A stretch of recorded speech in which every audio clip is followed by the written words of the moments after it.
I truly believe that my life changed more in those 2 weeks than in the last 2 years. From all the people that I met who were share their stories with me, to working with my team whose support got me through the whole experience, and to witnessing the devastation and what Mother Nature is capable of. I learned that none of us are exempt, and disasters don't play favorites. And what amazed me the most was these people were so open to talking about their experiences, and I realized that I don't think it was as much of because it was me, the person I am, but because of the patch on my vest. People trust the Red Cross. And so this mom was now left with caring for a severely disabled son with cerebral palsy.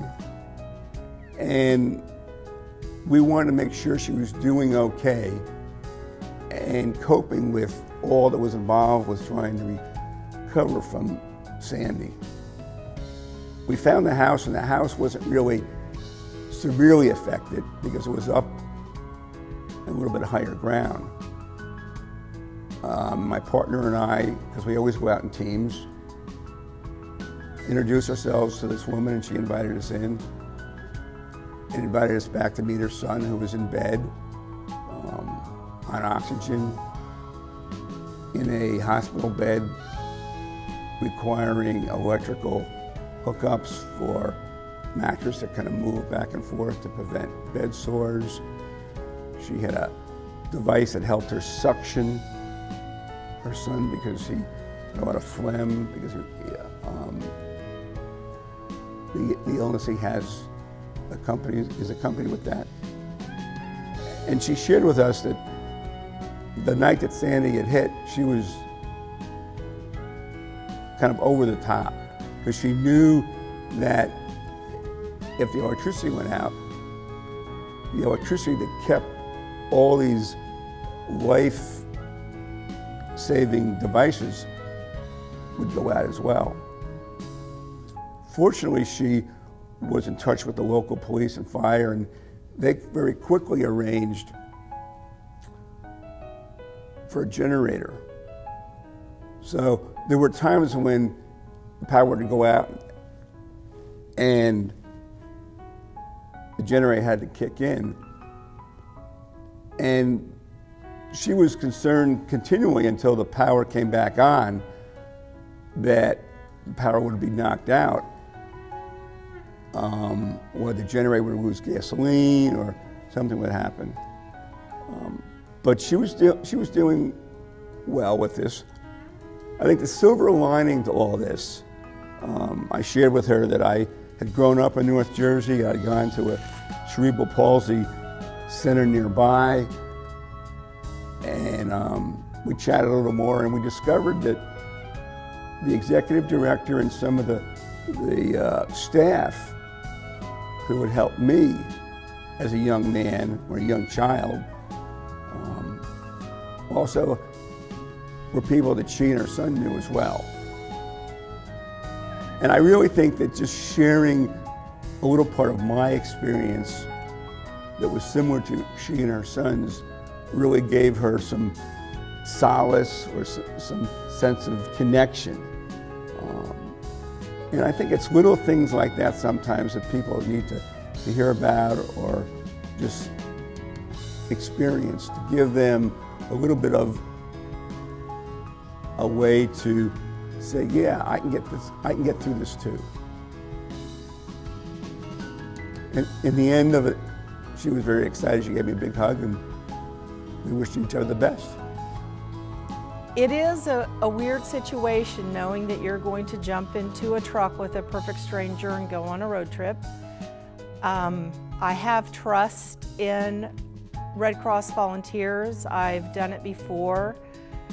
I had another gentleman who was my partner when we went to Columbus for the power outage. You go in with an open mind and a trusting heart and hope everything works out. One of the first things I do is call my husband or text him and I say, I have a good Irv husband. And then he doesn't have to worry because it's a partnership, it's a commitment to each other, it's like having your spouse in the truck because you're together 16 hours a day. Well, as Irv drivers, we were primarily there to pick up food from the kitchen, deliver it to a location, or do mobile feeding, which is where we hand the food out the window of the truck. Sometimes the Irvs are used to carry supplies, cleaning supplies, bulk distribution, but we were always handling food on this deployment. We would stand around in the cold at the kitchen for a couple hours waiting to get loaded up, and they would send us somewhere, and we'd go back to the kitchen and they'd give us a new route and we'd go out again. So we did a lunch run and a dinner run every day. Some days we didn't get home. My story from Staten Island is a little different than Lynn's in that we were just briefly there serving meals to people who were in pretty bad shape. And it wasn't long after we were there that there was a knock on the door. And one of the residents came up and said, "Would you like some coffee?"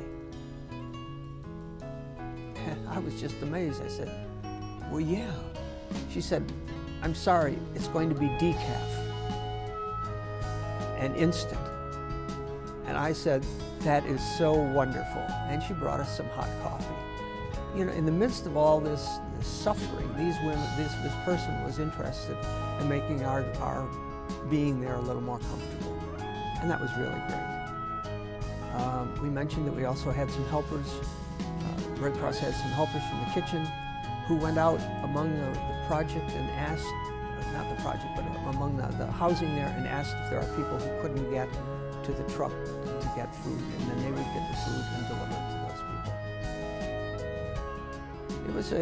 It's always an awesome experience because you're helping people.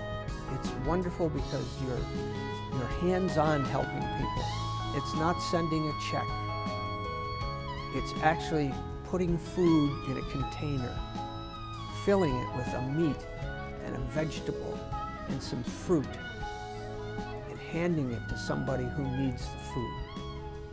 That's incredible, and it's a great feeling.